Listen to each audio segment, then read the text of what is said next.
بسم الله الرحمن الرحيم وأوحينا إلى أم موسى أن أرضعيه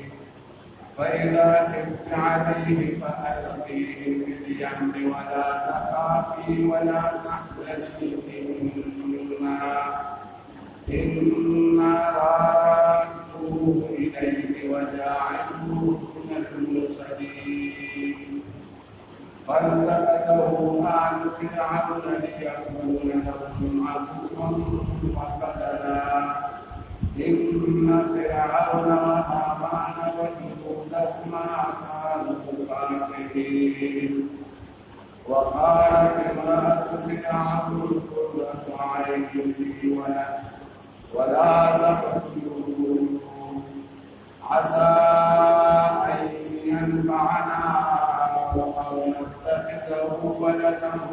وهم لا يشكرون صدق الله العظيم إن الله وملائكته يصلون على النبي يا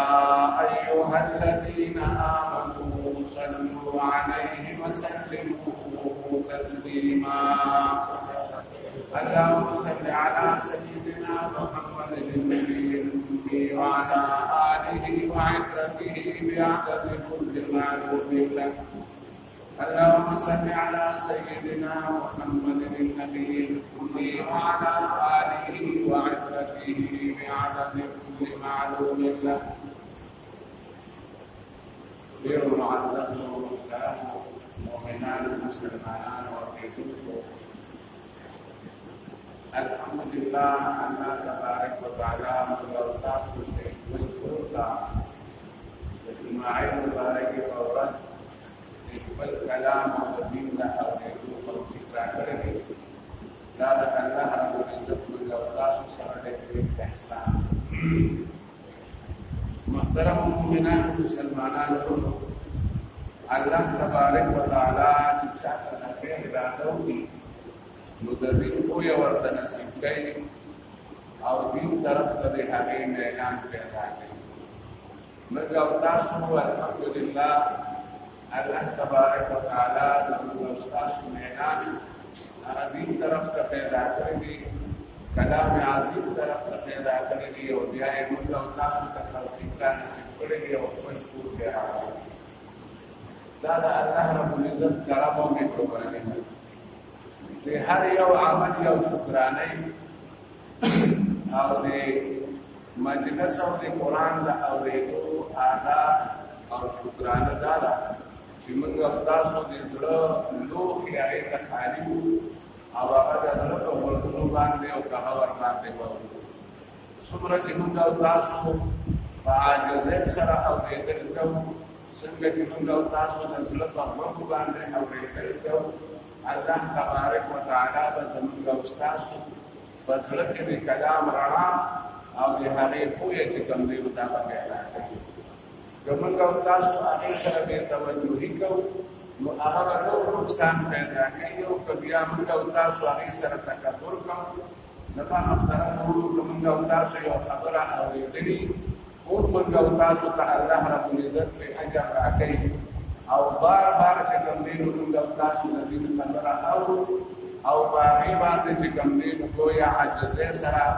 د عمل اراده کوو او د زړه غوږونه چې کوم دی نو هغې ته کلاوه زما محترم وروڼو د دین د پوهې سره تعلق چې کوم دی نو هغه د پیغمبرانو د زندګۍ او درېیم چې کوم دی نو د وحي دین به هغه چې الله رب العزت وحي رالېږلې ده او دین به هغه چې محمد رسول الله صلی الله علیه وسلم په هغې باندې څنګه عمل کړی دی او څنګه ارشادات او څنګه د هغې تشریح گویا د هغې عملي نمونه او یا چې کوم دی نو گویا د هغې عملي نمونه یا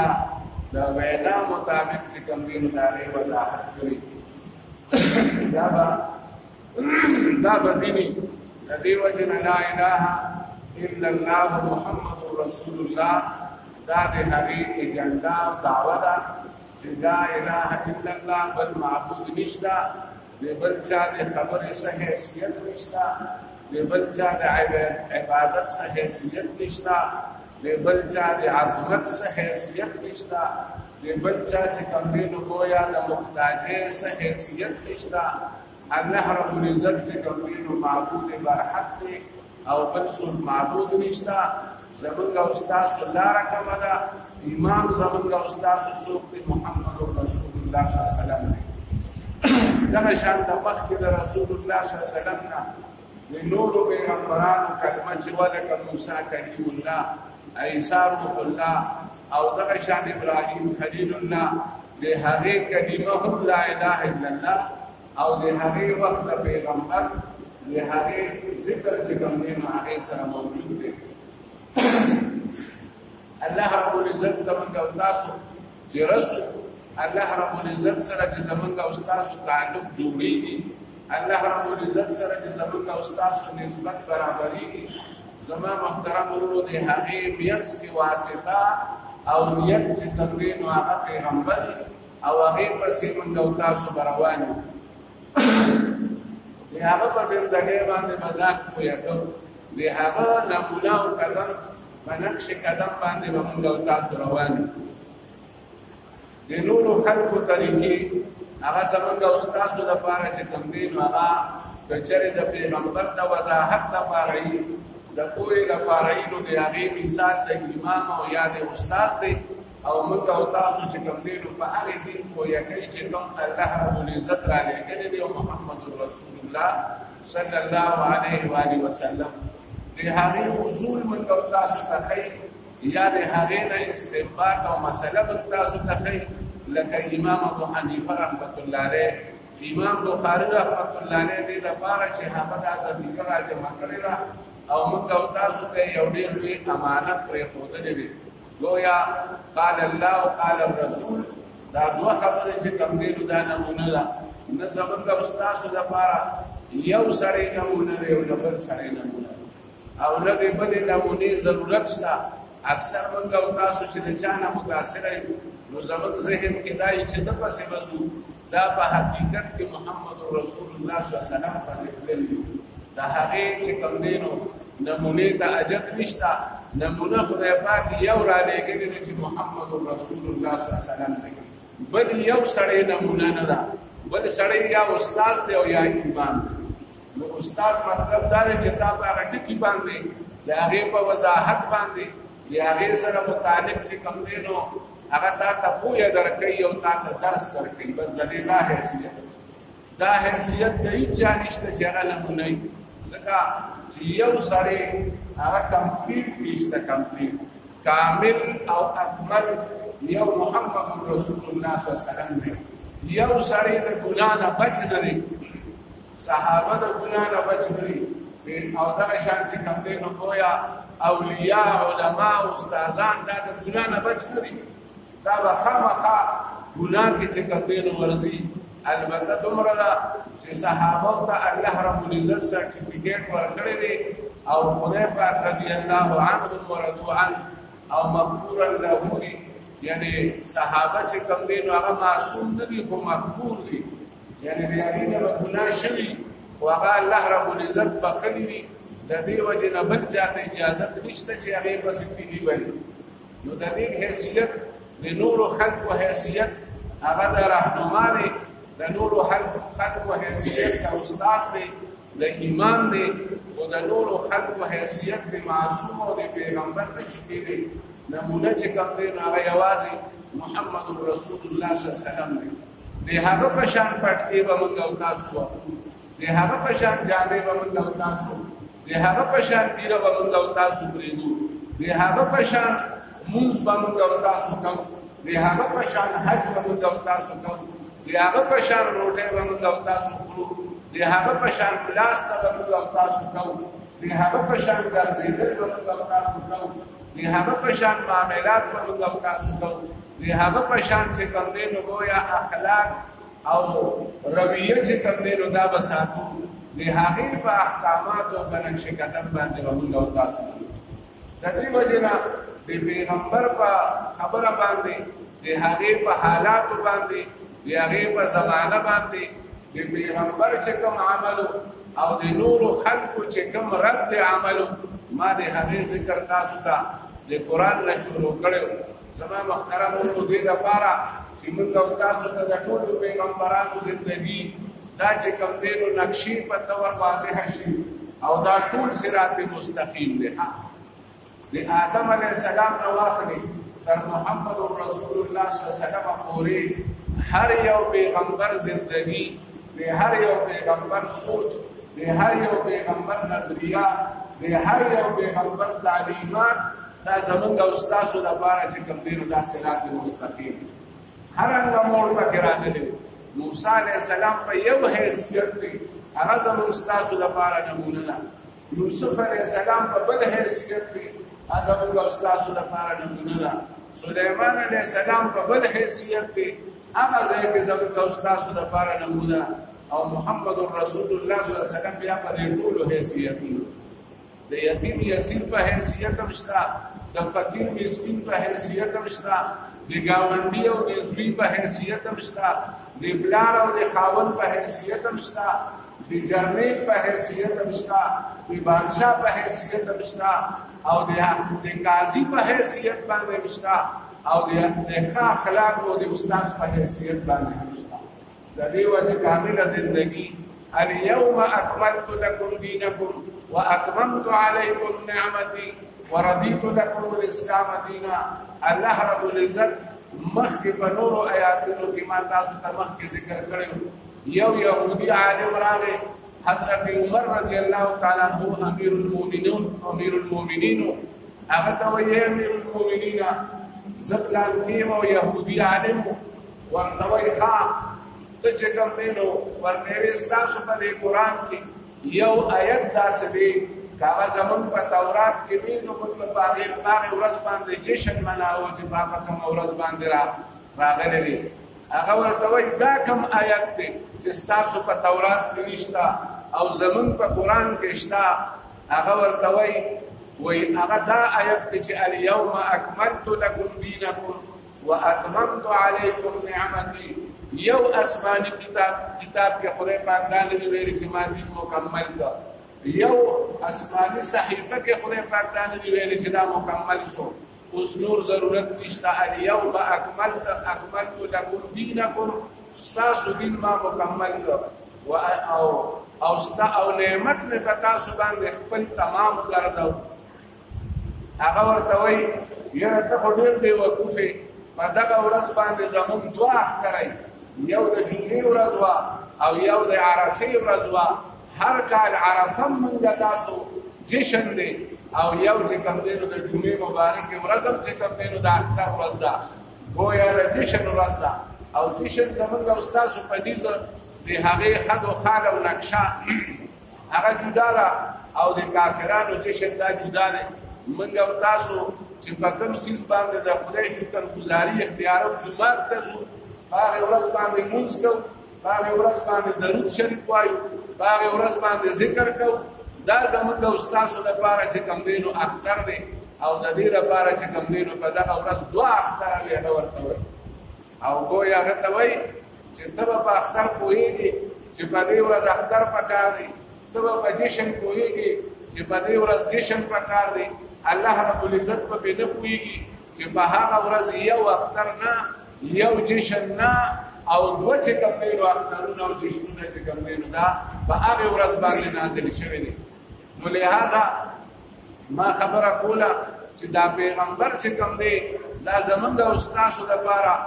امام او رهنما دی او دا زمونږ او ستاسو لپاره کامل اتباع دی هغه هر یو پیغمبر دی دا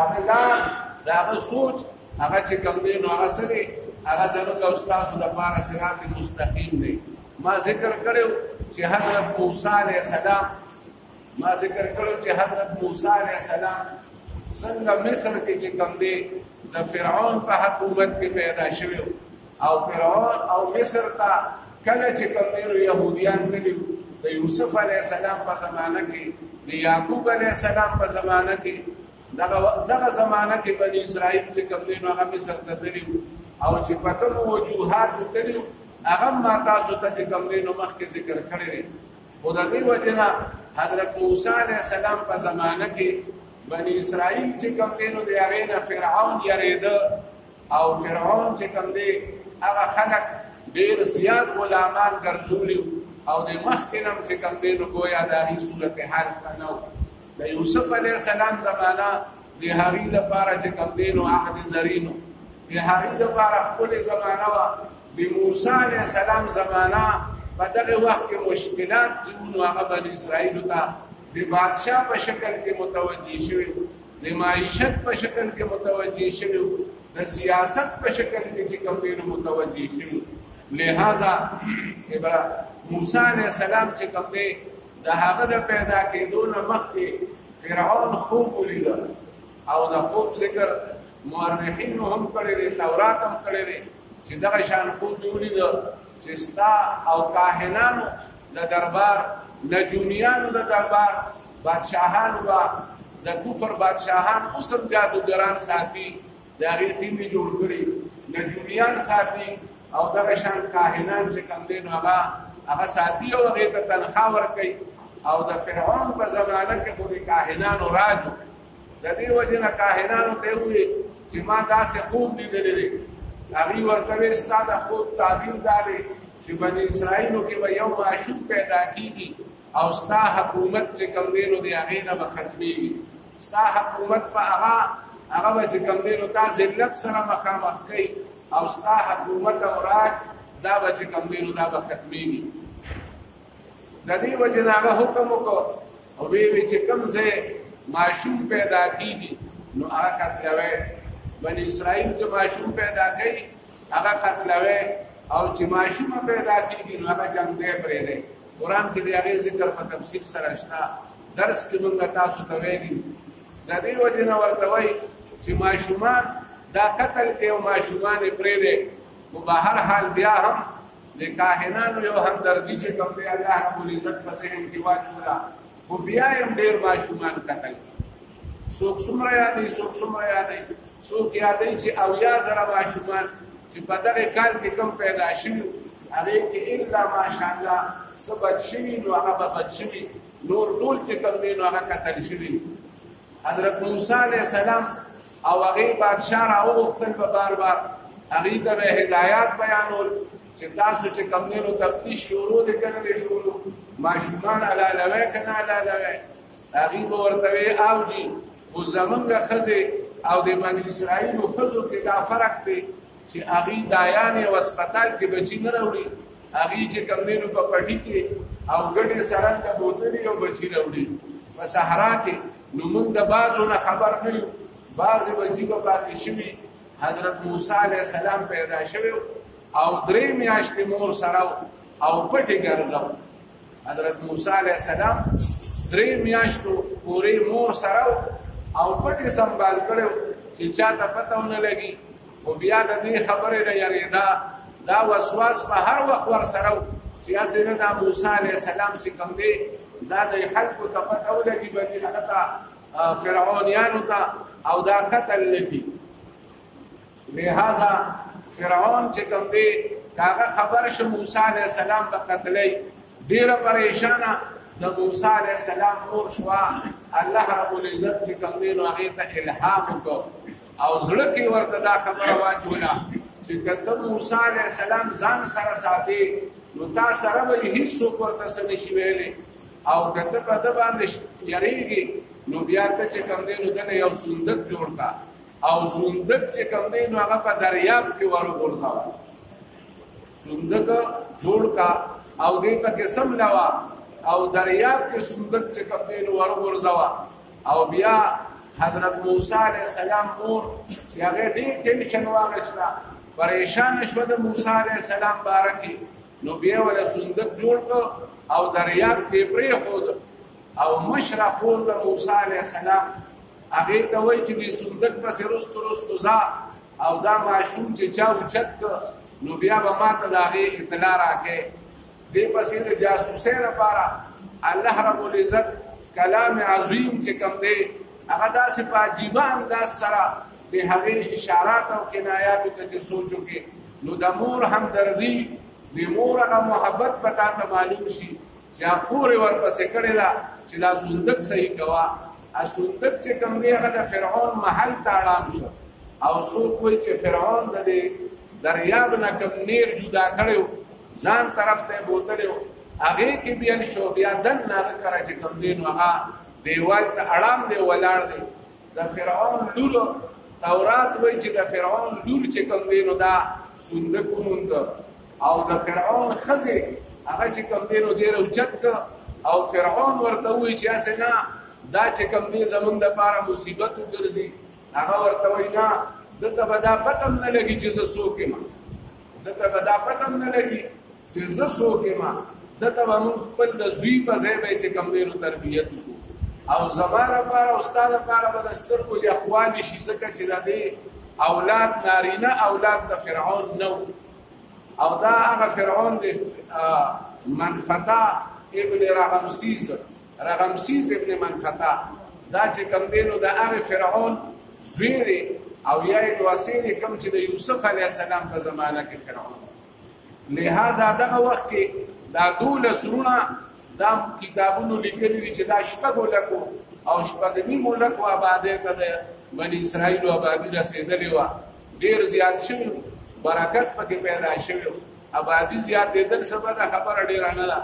خو د هغې انتظام او تربیت چې کوم دی نو هغه پکار دی په هر حال زما محترمو حضرت موسی علیه السلام چې هغه راوچت کړ ښځې راوچت کړ او دلی ورکړه د ګیرې نه ونیو او یا به په هغې کې بیا خبرې کوو چې څومره خلک پکې تحقیقات کوي خو صرف دومره خبره هغه چې کوم دی نو تاسو ذهن کې الله رب العزت موږ او تاسو ته وایي چې یا خو بني اسرائیل هغه په دې پوزیشن باندې دي چې هغه موسی علیه السلام سمبالولی نشي موسی علیه السلام پناه نشي ورکولی په ټولې نشي دا یو موړ دی په صراط مستقیم کې یو انټرچینج دی انټرچینج او دغه ځای ته چې کوم دی نو حالات دغه وخت برابر او زمونږ او ستاسو حالات هغه د موسی علیه السلام او د بني اسرائیلو د حالاتو برابر دي زمونږ او ستاسو سوچ هغه لا دې ته جوړ نه دی دې ته برابر نه دی نو دې ته خیال دی خو هسې زمونږ او ستاسو چې کوم موړ دی هغه زمانه کې فرعون ته موسی علیه السلام پکارو نو په دنیا کې داسې طاقت نه و داسې قبیله نه وه داسې لښکر او قوت نه و چې هغې موسی علیه السلام له پناه ورکړی دومره مضبوطه د هغې زمانې فرعون و او د دې زمانې فرعون ځکه فرعون هم همیشه دپاره او موسی علیه السلام هم همیشه دپاره لکل فرعون موسی د هر فرعون دپاره به موسی خامخی یعنی په زمانه کې به فرعون خامخی او په زمانه کې به موسی علیه السلام هم خامخی داسې خبره نشته چې ګنې د حق او د باطل یا به حق وي او یا به باطل وي حق به وي او باطل به وي خو شکلونه به بدلیږي موړونه به بدلیږي نو دا چې تاسو ته ما کیسه شروع کړې ده نو دا مې د تسلیف لیلا کیسه نه ده شروع کړې نه دا ډرامه ده بلکې دا د موسی علیه السلام د زمانې د صراط مستقیم انټرچینج دی او یا یې موړ دی هغه ځای دی ګراب او پیمانه ورپسې راواخلې ځکه په دې زمانه کې چې امریکې ته آسیه پکاري آسیه خو پېژنې که نه زمونږ پیغمبر ته چې کنځل کول چې آسیه ورته پکاري نو سپیشل جاز کې د سپریم کورټ د فیصلې نه مخکې ورته اچوي که نه اچوي سمبالولی شي بس دغه شان نور هم نشو سمبالولی اوس زما محترم وروڼو سړی داسې نشي ویلی صفونه به بیا هم دوی سړی داسې نشي ویلی چې د موسی علیه السلام د مور موسی علیه السلام سره محبت نه و ځکه یې په دریاب کې غورځولی دا خورې ورپسې د دې وجې کړې وه چې محبت دې معلوم شي د موسی علیه السلام نو ستا به محبت وي او ستا به چا سره محبت وي وس به دې یا رسي او یا به دې نه رسي یا به صندوق سمبالولی شي او یا به نه شي یا به د زمانې موسی سمبالولی شي او یا به نه شي یا به د زمانې چې کوم دي نو نیکان خلک دا به پټې خلکو به مونږ ته وي مولا عمر هم اوس راټینګ دی که نه او زغار ته وتښتېد نو تښتېدلې دی که نه دې که څه خبره ده موسی علیه السلام هغه خبره به راځي دا د تاسو ته بیا بیا پوینټ سره وایم چې ستاسو ذهن ته خبره راشي د موسی علیه السلام ذکر دا 145 مرتبه د هارون علیه السلام سره یو ځای 107 مرتبه یعنی 600 واقعات او 600 اشارات دا د موسی علیه السلام دي په قرآن عظیم کې. یا گویا د ټولو پیغمبرانو نه په قرآن کې زیات ذکر چې کوم دی هغه د موسی علیه السلام. څه لپاره؟ ځکه مفسرینو لیکلي دي چې د رسول الله صلی الله علیه وسلم سره د رسول الله صلی الله علیه وسلم د امت حالات سره د موسی علیه السلام حالات او د موسی علیه السلام د امت حالات چې کوم دی هغه موافق روان دي، داسې یو ځای جوړه به روان دي. د دې وجې د موسی علیه السلام ذکر چې کوم دی قرآن کې په سلو پیرې 600 پیرې نه زیات. نو 600 پیرې الله تبارک وتعالی قرآن عظیم کې د حضرت موسی او د حضرت هارون علیهم السلام د دې ذکر چې کوم دی هغه فرمایلی. د دې لپاره چې تا ته پته ولګي نو خلکو موسی علیه السلام مخلوطیان کړی ده او په ماشوموالي چې کوم دی هغه پټم دی او هغه په صندوق کې خپله مور یې اچوي او دا نه چې مور یې ملګرې نه ده او دا هم نه چې بني اسرائیل ملګري بني اسرائیل مسلمانانو په هغه زمانه کې بني اسرائیل مسلمانانو 6 لکه مسلمانان موجودو خو هغې سره طاقت نه و، هغې سره قوت نه و، هغې سره لښکر نه و، هغې سره نظام نه و. نظام ضروري دی په دنیا کې او قوت په دنیا کې ضروري دی، د دین لپاره ضروري دی. زما لپاره نه زه څه کوم، ستا لپاره نه، ته به پې څه کوې، د مسلمانانو لپاره ضروري دی. خو که کله په مسلمانانو داسې حالات راشي چې لکه ملا عمر امریکې ته پکار دی او امریکا راشي، روس راشي او خلک پټېږي په صندوق کې باندې، ځکه چې دا هغه یې په صندوق کې وړو. دا اصل دلته چې دا افغانستان کوم سفیر و نو موږ به دا د جلوس ایستو، موږ د مولا عمر چې کوم دی نو هغه اواز اوچت کړی و، مرسته مو کړې وه. یا زمونږ دا وس نه رسېده چې مولا عمر بچ کړو، زمونږ دا وس نه رسېده چې اسامه بچ کړو. په تمامه دنیا کې داسې یو مسلمان ملک نشته چې هغه ووایي چې چا تاسو مال راکړئ چې چا پیغمبر ته کنسل وکړه چې زه یې پانسي کوم، ځکه سزای موت د ده سزا ده په شریعت کې. نو زما محترم نو داسې سړی په دنیا کې نشته په مسلمانانو کې. هسې مسلمانانو نو څه چلو تا نه وایي زه ښه مسلمان یم، که مونږ دا خبره کوو بس دکې بیا مسلماني راوچته شي وي تا نه خو زه ښه مسلمان یم، بس ته زما نه ښه مسلمان یې او زه ستا نه ښه مسلمان یم. زم د وحې پته مې یم او تم د وحې پته مې، خو د تمامې دنیا کفر هغه په دې وخت کې په مسلمانانو لوبې کوي، د هغې پیغمبر پورې کنځل او توهین کوي، د هغې صحابو ته کنځل کوي او دی وایي خیر دی وایي خو ډېر خطا شوه، هېڅ خبره نشته. زما محترم وروڼو که چېرې فرض کړه یو سړی هغه د مولا عمر په صف کې ولاړ دی، خلک د مولا عمر د نوم نه یېرېږي، وایي دهشتګردۍ کې به راشم. یو مولا عمر چې امریکې ته ولاړو او چې تر کومې پورې ودرېدی ښه ټیک ده، او که غار ته لړ نو دا یې د موسی علیه السلام سنت جمع کړي دي. که صندوق کې بند شو دا د موسی علیه السلام هغه مور دی، د صراط مستقیم هغه مور دی. بیا د موسی علیه السلام په مخلوطیا یا د موسی علیه السلام په صندوق کې خودو څوک خفه دي او څوک نه دي خفه، فرق په صرف دلته دی. که چېرې فرض که حدیث پاک کې راځي که تاسو چې کوم دی نو په لاسه باندې منکر منع کولی شئ نو په لاسو یې منې کړئ، که په لاسو یې نه شئ منې کولی په ژبه یې منې کړئ، او که په ژبه هم نه شئ منې کولی. داسې وخت هم راځي چې په ژبه هم خبره نه شي کولی، په فیسبوک باندې پوسټ هم نه شي کولی، نو په زړه کې ورته بد وګوره، په زړه کې د رښتیاو ملګرتیا وکړه، د کفر ملګرتیا مه کوه، د دروغو ملګرتیا هېڅ چېرې مه کوه، د رښتیاو ملګرتیا وکړه. رښتیا قرآن دی، د خدای خبره ده، د پیغمبر خبره ده، د دین خبره چې کوم دی نو دا رښتیا ده. او ځان په زړه کې وګاڼه چې ما ایمان راوړی دی او زه د دین ملګری یم. نورو خلکو پورې خندا وکړه، نورو خلکو پسې خوشحاله شه. او دې وخت کې چې کوم خلک د دین جدوجهد کوي هغه ته مشکلات پیدا کېږي، په هغې خوا سړی مه کوه، دا ستا د ایمان دپاره خطره ده. الله رب العزت دې زما او ستاسو د ټولو د ایمان حفاظت وکړي. واخر دعوانا الحمد لله رب العالمین. سنت